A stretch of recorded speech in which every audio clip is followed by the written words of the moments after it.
Stop tugging at my cape, you idiot. Just keep quiet and tell me what you can see. Are there any guards out there? Blake poked his head around the stairway corner, peering down one of the many dimly lit upstairs corridors. Nothing seemed to be out of the ordinary. A copious amount of marble busts, paintings, ornate tapestries, and silk curtains glared back at him. Most importantly, there was not a soul to be seen. All clear. Told you coming up this way would have been easy. The couple stepped out of the saddles, speaking in hushed tones whilst feigning the confident stride typical of a lost nobleman refusing to ask for directions. They both gone over the ant they were meant to put on should they encounter anyone, but so far they only noticed a couple guards between the hall and the ballroom, and none on the upper floor. Entering the mansion and finding the white staircase had gone just as smoothly as expected. The whose halls downstairs were already packed with guests, which had made moving around and blending in with the crowd child's play. Even though the distant sound of music being played in the ballroom still reached their ears, it was so far off it felt almost distorted, soaking the whole corridor with an eerie chill. The abandoned steps were loud on a centuries-old wooden floor, only marginally muffled by the red carpet in the center of the corridor, and the passing by two plain-looking rooms and a couple of hidden nooks used by the servants to store cleaning tools. A wide door covered in gold leaf decorations appeared to the right. This had to be the entrance to the treasury. Blake tugged at the handle. Locked. Naturally. Cover me. Ridley bent down, took off his white glove, and drew a small set of skeleton keys from one of his pockets while the doorman stood guard. The first key was too long, and was rapidly discarded. I could hear footsteps, Red. The second key was of no help either. Ridley's hand was beginning to feel sweaty. You'll have to go in alone, so that I can distract whoever's coming. The bear nodded. At last the third key did the trick. Following a soft clack, the door swung open. Ridley rushed into the room, stumbling on the floor in his frenzy. Grab what you can, and knock when you're done. Once he heard the door shut behind him, the bear picked himself up and got a first proper look at the room he was in. A sparkling chandelier, no doubt made of precious Venetian glass, lit up the entire room, its light bouncing on each mirror, jewel and reflective surface.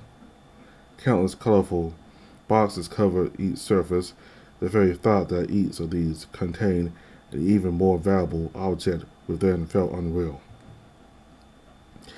Despite being often inclined towards cynicism, there was no point in lying to himself. He found it absolutely stunning. Even just the sight of the clock sitting on the largest table was overwhelming. The mechanical object was but a tenth the size of the entire design. It was surrounded by fake fabrics sculpted in bronze and a statue of old Father Time, depicted as an aged jackal menacingly holding his scythe. The sharp sound of the tickling only contributed to the tense atmosphere. It felt like the whole room could shatter in an instant, bursting into a million tiny glass swords. Every object seemed to be quietly judging the bear, reminding him he didn't belong in such a place. Yet that wasn't true. Who right now could tell him he didn't belong there just as much as any noble? He hadn't been let in. He carved his way in. And unlike that of any other guest, his visit would long be remembered for years to come. Their glamour notwithstanding, the walls were thin enough for him to hear the conversation unfolding on the other side. Good evening, sir. Is there anything the matter?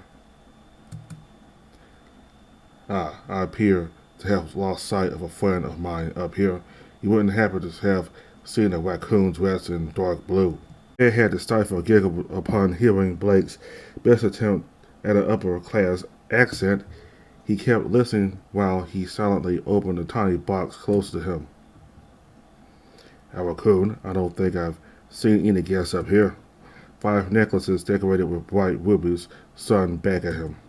He lifted them up with a gloved hand and watched as the light bounced off their surface. Aren't you a thing of beauty? Are you sure you saw them upstairs? Well, of course I'm sure, you silly little man. Now help me look for him. He must have gone this way. The footsteps grew fainter as Blake led the guard away, no doubt intended to lose him and return to the treasure as fast as he could. Just to be safe, the Sunbear bolted the door with a heavy chair before resuming his work. Despite their size, his pockets were soon overflowing with all manner of precious gems, crystals, necklaces, earrings, rare coins, sculpted cameos, and miniature art pieces.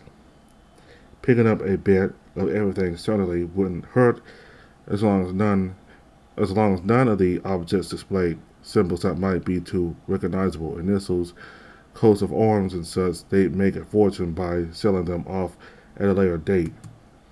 Ridley paced around the room to be certain he could move and walk easily without any of his pocket's contents making too much noise or attracting any unwanted attention. He took a moment to admire his reflection in a large mirror, adjusted his mask over his muzzle. What a great job he'd done with each of their costumes. He picked up the chair, moving it back in its original place. Then, with a deep breath, he lifted his right hand and knocked twice. The handle turned and the door swung open in response. Blake's dark red costume and shining helmet were visible on the other side. What an absolute knobhead that guy was. I lost him almost instantly. Much too easy. You've earned yourself a kiss later this evening, my dear. Ridley confidently patted his pockets, proud of his work. Your turn now. Had there been a window to look out of while Ridley was in the treasury, he would have seen the Bannister's old carriage and her occupants coming to a halt opposite the steps leading to the manor's entrance. Hollis jumped down from his seat and moved to the rear of the vehicle to open the wooden door. The whole carriage had been redecorated for the occasion so that it would blend in more easily with those of the ball's other attendants. It felt brand new again, its red paint almost shone in the dark, while the back door's characteristic creak was nowhere to be heard. Dion was the first to step out. He turned and extended his right hand towards Selwyn, who followed him hesitantly. He didn't feel confident in moving around tight spaces in his ball gown yet. He wasn't in the mood for embarrassing himself, so he tripped up and fell onto the gravel path. Dion gave Hollis a pat on the back, which the tiger reciprocated with a bow. Thank you, Jeeves. Now, go park the carriage over to your right. There's a good chap. Yes, Your Excellency. As Dion and Selwyn climbed the steps of the entrance, one of the servants turned to address them the same way he greeted Cedric and Victor. Good evening, dear guest. You'll find he was barely able to get a few words in before being loudly interrupted by the hyena. Good evening to you, my good man. My name is Sebastian Alamaya Lancaster IV, and this is my darling wife. It was at this moment their eyes widened, realizing they still hadn't come up with a fake name for Selwyn. The house cat jumped in as fast as he could in an attempt to save the conversation. His eyes started from left to right, searching for any object that might spark some creativity. They finally landed on the bunches of lavender which had been strewn outside the entrance along with thyme, rosemary, and other aromatic plants. Lavender. He looked up at one of the fake columns towering above them, and then back at the fountain to their rear. Lavender Pillar, Fountain, Lancaster, Pleasure. Dion butted in, amused at Selwyn's quick thinking. That being the anglicized name, of course, the original is pronounced Laverne Pilar Fontaine. The servant was notably less amused, clearly just wanting to get the interaction over with. Charmed. The ballroom was to the left of the main hall, whilst the dining room was to the right. So you want to take off any article of clothing. The tiny door next to the dining room entrance leads to the cloakroom. Have a nice evening. Dion placed a hand on his chest and gave a firm nod as a sign of gratitude. Thank you kindly. He wrapped his arm around Selwyn's, taking the lead as they entered the crowded building. The main hall had been designed with a single aim, that of impressing any first-time visitor. And it certainly was impressive. Both bandits combined could count the amount of times they'd been in places opulent on a single hand. On each side of the room, a wide staircase with a finely carved wooden banister stretched out to the upper floors, reaching the long internal balcony that overlooked the hall. This had been made out of dark oak wood with intricately detailed columns, arches, and bas-reliefs depicting mythological pagan scenes inspired by the art of the Renaissance. Dion had excitedly pointed out the characters of Hercules and Danae, prompting a bit of a laugh from Selwyn, who jokingly reminded him they weren't touring a museum.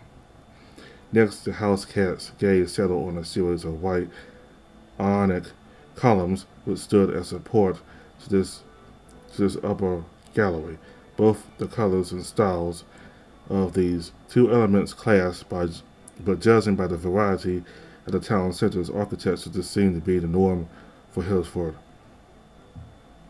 Instead of being used for displaying the huge paintings one could see in any other country house, each wall had been fully covered in wooden paneling. This had been used as a base for a series of painted scenes stretching all the way up to the ceiling in the manner of Italian frescoes. The bright light of the central glass chandelier was reflected in the checkered marble floor below. Despite finding the art beautiful, Selwyn could feel the owners were trying to impress their visitors at a level that went beyond good taste. Dion, on the other hand, reveled in the hall's camp aesthetic, explained how it was already helping him get into the character he'd been playing for the rest of the evening.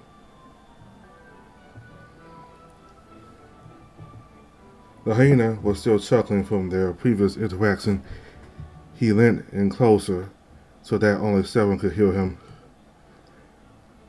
You were feeling creative, weren't you? I panicked. The save was much appreciated.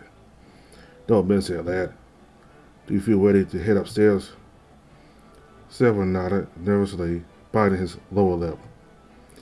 You'll put this off splendidly. I have no doubt you know where to find me in case anything unexpected arises, either the dining room or the ballroom. I know. It'll be challenging and it'll be nerve-wracking, but most importantly, it'll be fun. Buena suerte, Selwyn. I'll see you later. After a final pat on the back from Dion, the two bandits went their separate ways, crossing the marble floor and disappearing into the noisy mass of bright costumes and masks. The wide arch to the right of the main hall led to the long dining room, whose walls were entirely covered in silky red designs. Paintings of all shapes and sizes had been hung over the wallpaper, their golden frames beautifully complementing the warm color behind them. If there was any ideal setting for a pair of bandits to worm their way through a crowd of nobles, this was it. Soon after entering, Cedric had been pleasantly surprised at just how easy it was to blend in amongst the other guests. He glanced around. Atop each door was a small stone pediment covered in gold-leafed decorations and featuring a bust of an ancient artist or philosopher at the center. Cedric rolled his eyes. These people really think they're that important. Similar gold details were also present among the frenzies just beneath the white ceiling, brightening up the room by reflecting the light of the candelabras. Although most of the guests preferred to stand or sit around the table during their conversations, some had made their way over to the comfier sofas and canapes that stood against the walls. The central dining table was covered in large trays of food. The chicken, lamb, and lobster the bandits had heard talk of the day before were no longer just a figment of their imagination. Next to these trays were piles of stacked silver plates that could be used together of samples as in a buffet. Victor, much like his childhood self, hadn't been able to resist his cravings for more than 5 minutes before helping himself to the food. What's more, now he could do so without the risk of being told off. Drink, sir? Thank you very much. Cedric picked up two tall and elegant wine glasses, one in each hand, before extending his right arm in Victor's direction. With a flick of the wrist, the fox tipped his mask upwards ever so slightly so that the glass could easily reach his lips. It has been much too long since I have experienced Madeira's pleasant taste, and it's just as pleasurable as I remembered. His upper-class accent was rapidly improving with each sentence, though the moment he leant in to whisper in Cedric's ear, it was nowhere to be heard. Be on the lookout for wine bottles. We need to make sure Hollis hands us some good supplies when setting off on our journey, and if bribing him is what it takes, then so be it. Cedric was only half listening, carefully observing the guests in their immediate surroundings on the hunt for their soon-to-be second victim. He recognized some of the costumes he and Victor had spotted in the town center. The feline Robin Hood was just a few feet away, chatting in an extravagantly colorful harlequin, whilst a couple of the not-quite Turkish badgers were sitting at the dining table engaged in loud conversation, wine glasses in hand and a tray of food before them, lifted from one of the many servants. Further away, he spotted a mysterious Firefox gentleman surrounded by a group of friends. Had he not been on a job, he would have loved to strike up a conversation with many people here, perhaps even make a new friend or two. His social skills had notably improved since the last masquerade ball he'd been to with Lysander. It was a comforting thought, knowing that should he attend another in the future, he'd have an easy time building a small network of new friends. V, do you see that owl to your right? The one dressed as a doctor. A charlatan, to be precise, is a French costume. Victor laughed. He clearly wasn't expecting his partner to be as well versed in masquerade costumes as the coyote was. I'm learning so much this evening. He's already swaying from too much drinking, but most importantly, he seems to be carrying a lot of weight. Care to relieve him of it while he and I converse? Say no more. I'll see you on the other side, love. The two split up, Cedric heading straight for the owl house. Victor circled the long table's perimeter, planning to sneak up on him from behind. Upon reaching their victim, the coyote lifted his green hat and performed an almost chattering bow, greeting him whilst following all the rules he taught the rest of the masquerade the day before. Do I know you, sir? The owl replied with a deep grumble, slurred words, and the aggressively defensive tone of a child caught stealing. Who are you? Oh, some punks. As he spoke, Victor appeared behind him, still casually sipping on his wine glass. Cedric kept up his collected facade. This certainly wasn't the first nor the last drunk person he'd be dealing with. Have you been enjoying yourself so far? What's not to enjoy? Good food, drink, company, I suppose. The fox picked up a napkin from the table, pretending to examine it. He unfolded it with the intent of covering his right hand, which was reaching down to their victim's pockets from an unwanted gaze. You look like a fright. You look like a white, fancy lad. Nice costume and mask. Clearly of a wealthy background. Am I right? I always am. You could say that. Victor's hand still hadn't quite reached the pocket. The fox was struggling to see exactly what he was doing from where he was standing, and the owl's unexpected movements only made everything more challenging. It's all down to inheritance, one might say. This less than subtle hint worked. A leather purse successfully slid from the owl's pocket to Victor's. The bandit pressed his luck further by reaching towards the front left pocket. A daddy's boy. Disgusting. The owl let out a cavernous laugh which sounded almost like a gurgle. I give my children a sound beating should they ever expect money from me. Consider yourself lucky. Cedric muttered a reply. He was beginning to lose his patience with his oath. I don't recall asking. With a sudden, stiff gesture, the owl lifted his arm to scratch the back of his head narrowly, avoiding contact with Victor. The coyote tried not to panic. He needed to keep him distracted as long as he could. Let me offer you a drink, sir. Now you're talking, you scrub. Follow me to the wine fountain. Wine fountain. The owl was off in a flash, with Cedric and Victor struggling to keep up. It was such a sudden change it was almost comical. Moving elsewhere wasn't part of their plan, but they'd have to make do if they didn't want to lose their charlatan, and they weren't going to give up on him yet. Just as Cedric was beginning to wonder if the owl had hallucinated the fountain, they reached the opposite end of the dining room, and there it was displayed before them in all its glory.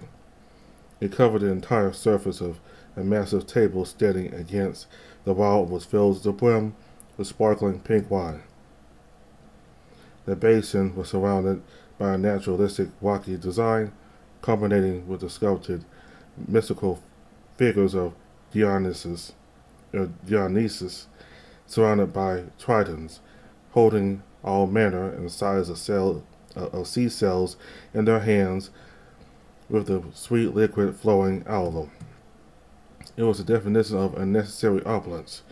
What would have once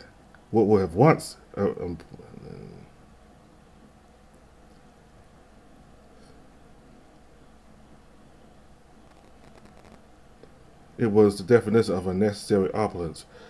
What would have once impressed the coyote now almost made him sick to the stomach. It was a definition of unnecessary opulence. What would have once impressed the coyote now almost made him sick to the stomach. Victor, on the other hand, was glad his job had grown considerably easier, now that the other two were standing with their hands on the table and their backs to the room. Good heavens! Who are the owners of this estate? I never see anything quite like this. The owl was no longer even pretending to listen. The little attention he had left was focused on dipping one of the countless glasses on the table into the frothy drink. You're a ladies' man, boy.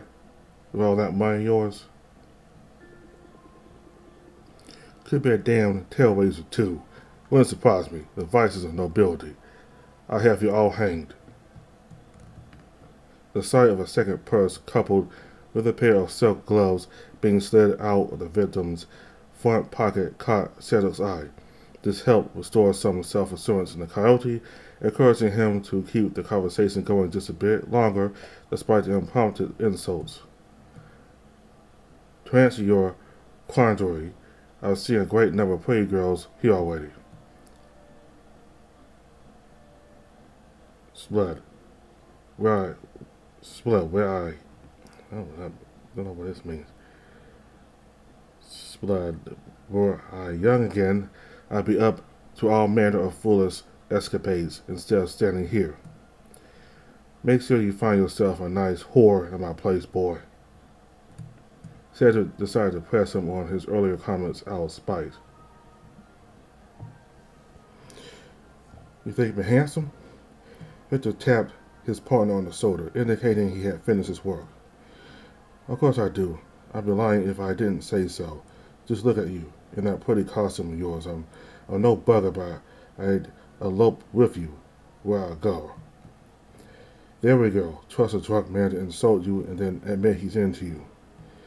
Then perhaps I should go speak to that lovely separatist over there for a start and see where the night takes me. Just as Cedric thought he found the right excuse to end this mind-numbing conversation, Al clapped a heavy hand on his shoulder, forcing him in place. He began to list a series of rather dubious, if not outright unsettling anecdotes from his youth. Each second felt like hours. Cedric couldn't bear this any longer. He flashed his partner a look which was clearly a cry for help. Victor was more than happy to oblige. He took a few steps back to gather some momentum, then marched forward, loudly calling out to the coyote. Rufus, there you are. I've been looking everywhere. He grabbed Cedric forcefully, yanking him out of the owl's grasp. It was nigh impossible for the coyote not to stumble at the speed he was led away. The moment they were out of ears reach, he exhaled noisily, trying and failing to suppress a long laugh. Whether it was out of amusement or mere relief, he wasn't sure. Let's not do that again. I beg of you, no more drunks. Victor tapped his pockets. I can assure you, your sufferings have not been in vain, my dear. Men like that are such a laugh. They boast endlessly about all the sex they've had and all the women they slept with and don't believe any of it. Any woman would detest him the moment he opens his mouth. He'd probably implode were he to see what the two of us get up to. To me, it sounded like his reaction would be closer to an explosion. Still, he'd be watching us. Oh, please, I didn't need that image in my mind. The music echoing from the ballroom grew louder the moment the two bandits moved from the dining room back to the main hall, only to cease a few seconds later. It sounded like the musicians had just reached the end of a long set of dances. Cedric and Victor slid among the guests, many of whom were still pouring in with the freezing wind from the entrance. The snowstorm had only gotten heavier and had led to a large puddle forming on the marble floor in front of the door. The servants close by were already busy mopping up the water to avoid having any guests trip and fall upon entering the mansion. Without the music to cover it, the sound of everyone's footsteps on the cold floor dwarfed any other, since most of the crowd were nobles who tended to keep their conversation hushed. It almost felt like they set foot in the bank. A lonely harpsichord sitting in the far left corner of the room caught Cedric's eyes, and much to his surprise there at the stool sat Victor, beckoning him to come over. Cedric ran up to him, realizing he'd gotten so caught up in observing their surroundings that he hadn't even noticed a fox leave his side. Fancy playing something. It sounds like the musicians in the ballroom are taking a break. A brief moment of silence followed while Cedric considered the idea. Victor leaned in to whisper in his ear. Gather a crowd, and I'll do the dirty work. This would certainly be more enjoyable than their last job. Any other time Cedric might have worried his playing would be rusty and not up to the standard he would have liked. But on an evening like this, disguised amongst strangers and unrecognizable as he was, that didn't matter in the slightest. It would be an absolute pleasure. Victor rubbed the coyote's chest with his right hand. Think of it as if you were playing something romantic just for me. You cheeky devil. That fox always seemed to know just what to say to make Cedric love him even more. After taking a long, deep breath, Cedric sat himself down on the cricket stool, took off his gloves, and wedged them to the right of the central music stand. He'd never been apt at memorizing music, but now was the time to put his skills to the test. Starting was always the hardest part. After a few initial attempts, he began to play a piece he'd practiced many times with his old teacher. It wasn't long before he gained confidence by losing himself in the music. A small crowd formed just a few feet away. With no music in the ballroom, most guests were happy to focus their attention on the sound of the harpsichord before the next set of dances began, whilst others, standing at the edge of the crowd, just treated it as background noise for the ongoing conversations. Every so often, Victor's white costume could be could be seen suddenly emerging and disappearing just a moment later, diving into their colorful surroundings. At the right end of the crowd, the fox gentlemen had appeared, despite having seen them multiple times. Cedric still found it impossible to take his eyes off their costume. The thought of who could be hiding beneath the disguise tantalized him. Here was someone who knew how to keep the spirit and magic of masquerade events alive. They were engaged in a conversation with a group of four equally well-dressed nobles, one of them a rooster and the rest of them bulls, based on the tails poking out of their costumes. It wasn't long before they disappeared out of sight. Another familiar costume caught his attention. It was the person they spotted in town wearing a mask and outfit similar to Victor's, who was standing all the way to the left, close to the ballroom's entrance. They were leaning against a pilaster and had their arms crossed, intently listening to his playing along with the people next to them. Cedric made up his mind, should he chance to see them or the other fox for a third time, he'd go and have a proper conversation with each of them for curiosity's sake. Not to mention the silk purse tied to their leather belt was as tantalizing a sight as ever. The mysterious figure was suddenly dwarfed by the familiar sight of Dion's massive build emerging from the bright room behind him.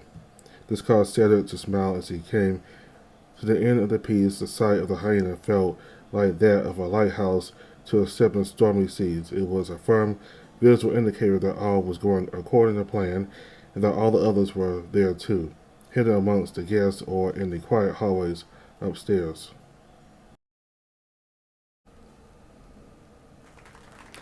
His impromptu audience clapped politely the moment he lifted his hands off the keyboard, Cedric reciprocating with a well-mannered bow. Dion stepped up to him, still clapping long after the other guests had stopped. "Well played indeed, Rufus, my lad." "Thank you kindly, Sebastian. You wouldn't happen to know the accompaniment. You wouldn't happen to know the accompaniment to any songs or arias, will you? I'm a rather talented bass baritone, if I say so myself." He leaned in so that only the coyote could hear him. "I saw Victor was doing a very good job just now. Thought you lads could use an extra distraction." "Well, I did accompany a few singers at a party once." Dion stood upright again.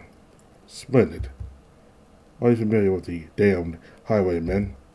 The coyote smiled at the mention of a popular folk song he heard in many a tavern over the years. "Of course I am. Will you feel comfortable running through it with me?" Cedric chuckled and replied with a nod. He had never heard Dion's singing voice, which meant there was as equal a chance of him being incredibly talented as there was of him being completely dreadful. He rested his hands on the keyboard. Though the stakes would be very low, much like the previous piece he played, he still hoped he wouldn't mess this up too badly. He shot the hyena a quick glance, lifted both hands wrist first, and began to press the keys with a strong and stern rhythm.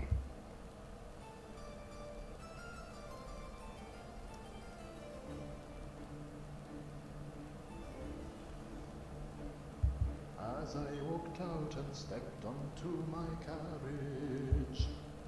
My head was filled with woes of a promised marriage. My mother did approach, in her hand a fan. She said, "Be wary, dear, of the damned highwayman. With me rum-fi-di, the diddle-a-da-day, with me rum-fi-diddle-I-dee. With me rum-fi-di, the diddle-a-da-day, with me rum-fi-diddle-I-dee."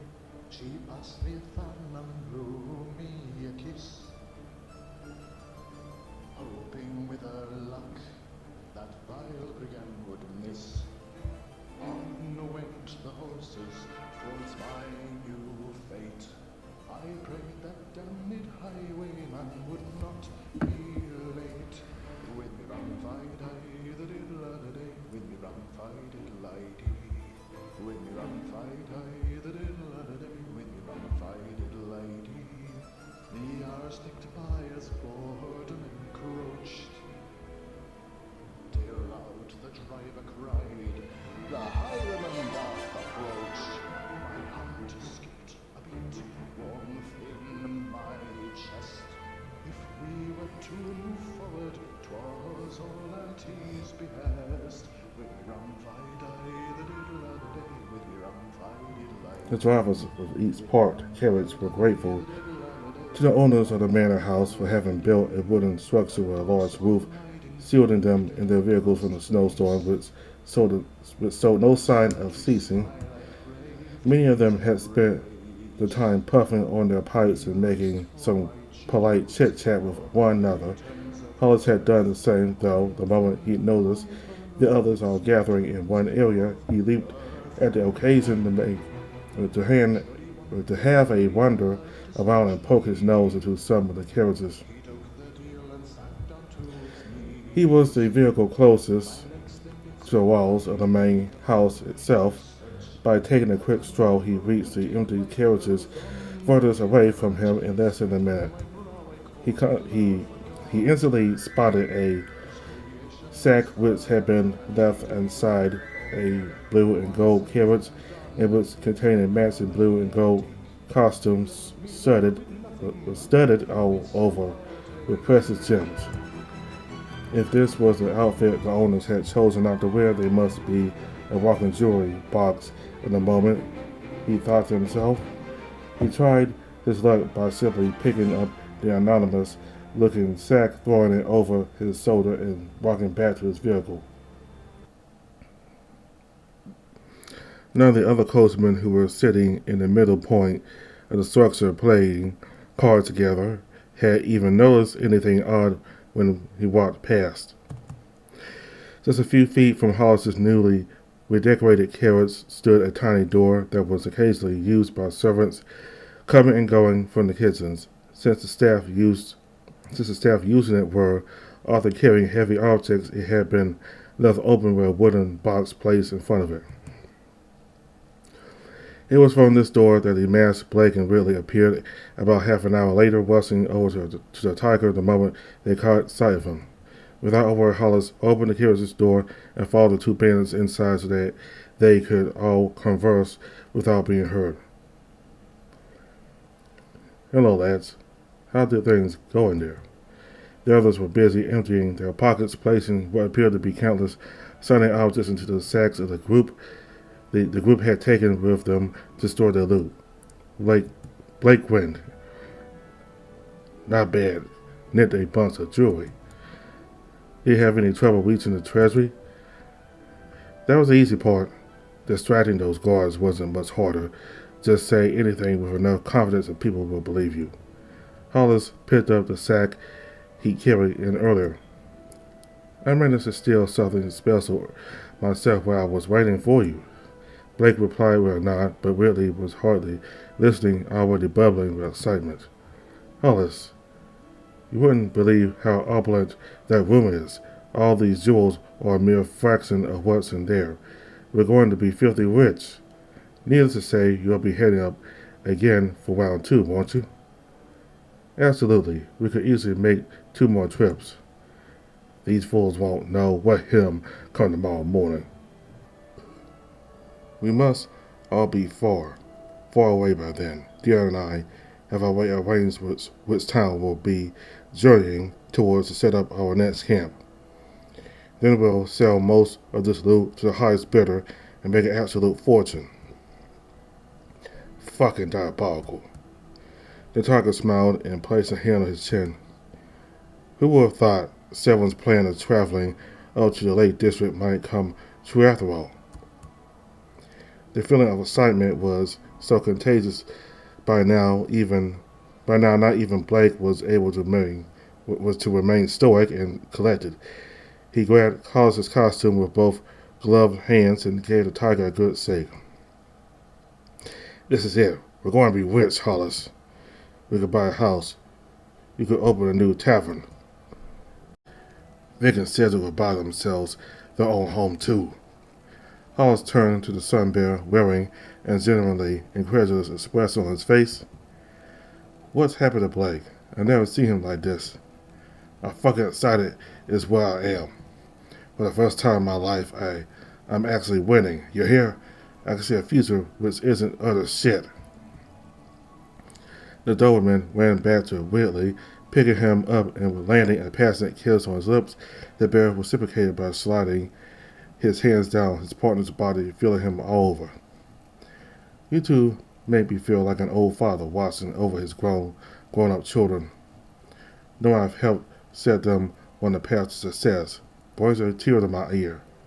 It brings a tear to my eye. It does. Y'all group's dead. That much is true. Hollis interrupted weirdly before the bear could make the inevitable sexual joke that sentence was leading him to.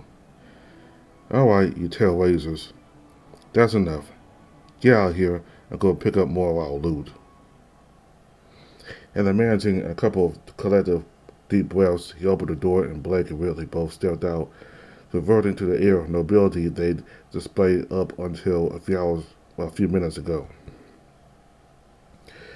They still need to be careful in case any of the other coastmen look their way. Thank you, Jeeves. We'll be seeing you later. Don't let Sebastian know we dropped by when you see him. Certainly, Sir Hugh, Sir Richard. The tiger gave a quick wink. Enjoy the rest of your evening. The coyotes snuck back into the mansion via the tiny back door, drawing some confused looks from a group of servants who were busy moving stacks of dirty plates into the kitchen. They climbed a narrow, winding staircase built so that the staff could reach every corner of the estate with ease until they were greeted by the familiar sight of the first floor's dimly lit corridors. Cedric's advice to look out for and use the servants' passages had proven very useful, though Whitley wondered if perhaps he and Blake been dressed as servants themselves, their job might have been easier still. And as before, they inspected their surroundings, trying to detect any suspicious noise or movement. Blake's excitement still hadn't subsided. He kept whispering in Whitley's ear all the way up. We're going to be minted. By now, he was doing it solely to annoy his partner. Roland Cass. For heaven's sake, cease your yapping, dog. We have a job to do. The Doberman replied with a gesture of mock outrage at the fully expected outcome. Oh, you're accusing me of being immature, you daft bear. He was almost beginning to sound like Dion, posing theatrically to emphasize his words. There was a reason he was part of the group, though he often didn't show it. I'll have you know, I am a most mature man indeed. Quite more mature than Cedric or even Hollis. Whitley sniggered, giving in and replying to the banter. You chose to name yourself Dick this evening. We've been through this, Mr. Hugh Janus. Now watch me prove you all. Without warning, Blake jumped out into the corridor, meaning to lead the way back to the treasury. Neither he nor Whitley had taken notice of the growing sound of footsteps to their left. There was a thud, and both Blake and the person he had charged into had to catch themselves from falling onto the carpet. A metallic clang followed, and a number of shiny objects spilling across the wooden floor. What the? Blake! The Doberman groaned, picking himself, his helmet, and his mask up again. He threw his red cape back over his shoulders and brushed the dust off his costume. Any of his attempts at maintaining an air of composure fell flat on their face. Naturally, Ridley had found the whole situation hilarious and was suppressing a bout of strong laughter. Where the fuck did you come from? I'm sorry, I didn't mean to. I didn't think you'd be there. Seven was, of course, generally upset despite not being the one at fault. It's fine. I got excited is all. We've been doing very well so far. Me too, actually. I've been through a few bedrooms designed to host the family's guests and have already found some precious objects such as the cat produced some examples from his wide ball gown. A bronze pestle and mortar, for instance. Here's a golden candle snuffer. Just the sort of odd things I expect you to find. Willie appeared from the saddles while the house cat tucked both objects back into his hidden pockets. Forgive him, Sal. He just got a bit carried away. So have you boys seen Hollis already? Aye. We've been using some very handy secret passages. You'd swear they were built for us. You must be on your way to the treasure again. Which way was it? Straight ahead over there, the third door to the right. Blake's ears shot up. Someone's coming. We don't have time to hide. I have an idea. You boys pretend to be fawning over me. I'll do the rest. What? You think I'm about to go along with that daft idea? The Doberman's protests were in vain. Before he could finish his sentence, the guard's saddle became visible, growing in size as he approached. I can't fucking believe this. The panther in question had nearly completed his rounds. He'd been told to patrol the corridors upstairs carefully since one of his colleagues had reported coming across a suspicious canine in a red costume half an hour ago. Despite this warning, he found nothing out of the ordinary. The bedrooms and drawing rooms were empty. Nothing seemed to have been damaged, and the door to the treasury was locked just as before. Upon turning a sharp corner, he was met with an unexpected sight of Selwyn in his voluminous yellow gown, Blake to his right and Whitley to his left. Now please, gentlemen, I couldn't possibly choose between you. Here's a no please. Now please or no please, gentlemen. I couldn't possibly choose between you. My sweet, you know my heart will always belong to you. My love for you burns with unyielding passion, my dear. Lavender. My dear Lavender. Ignore the ruffian. Let us elope alone, you and I. All right, what's going on here? Oh, sir, I beg of you, please lead me away from these dreadful boys. They've been following me everywhere since I got here. The panther cleared his throat. In case you didn't know, none of you should be up here. Says who? Blake's usual accent had slipped out unexpectedly. Luckily, the guard hadn't taken any notice of this change. Says the owners of this mansion. That's who. So I suggest you and your prissy friend here make your way back downstairs before I or any of my mates get back. Come with me, miss. I'll escort you down to main hall. The panther walked off with Selwyn, each stern footsteps on the creaky wooden floor growing more distant than the last. That was absolutely ridiculous. It worked, bless Selwyn. What a sweetheart.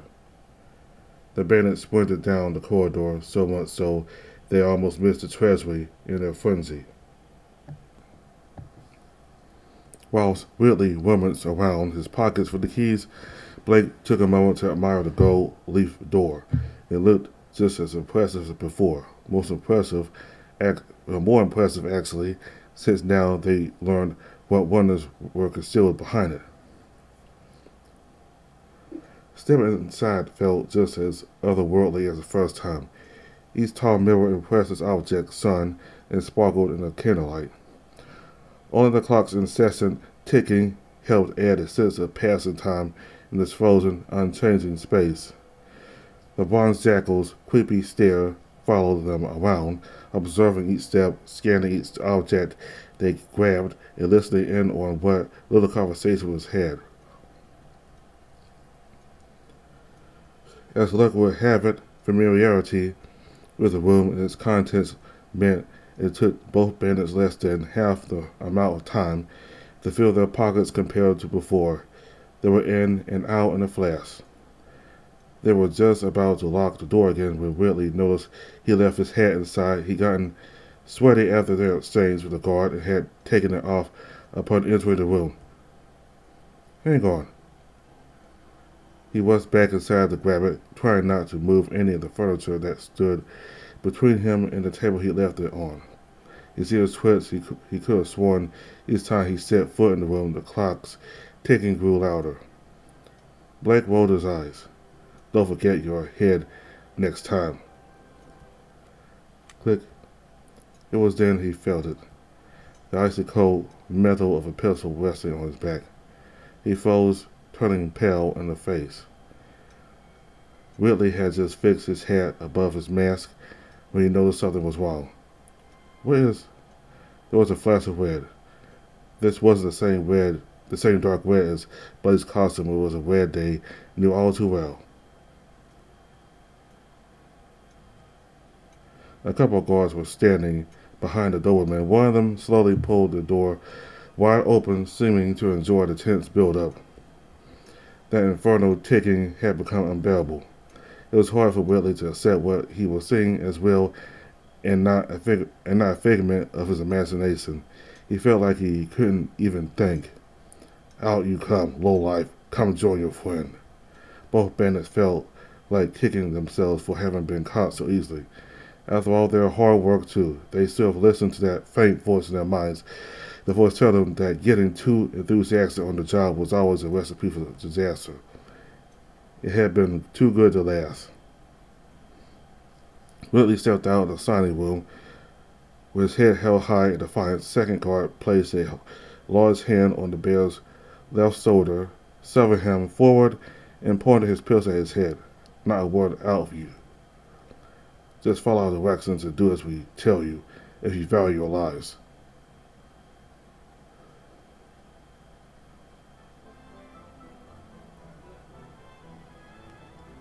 We're gonna stop right here.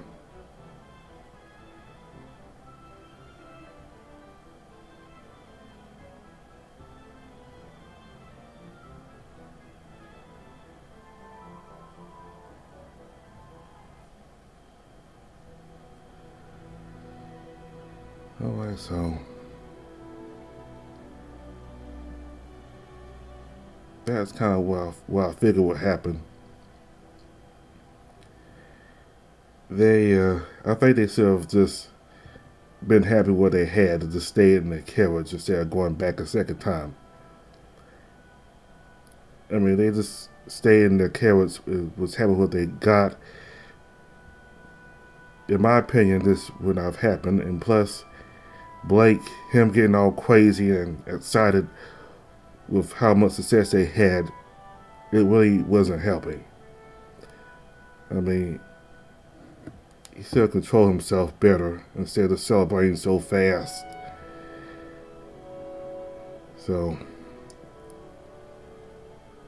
when you get so much of a good thing, it gets to your head, and it gets to your head so much you can't control yourself, and then others notice.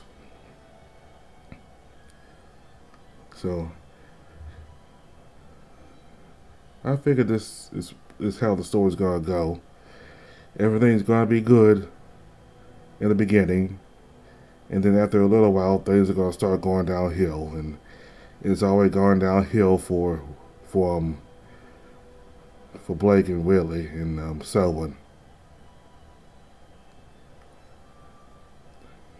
And plus, Lysander is supposed to be here also, so it looks like things are only gonna get worse from here, so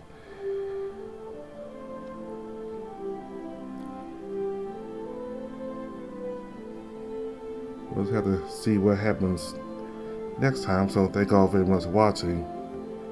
Goodbye.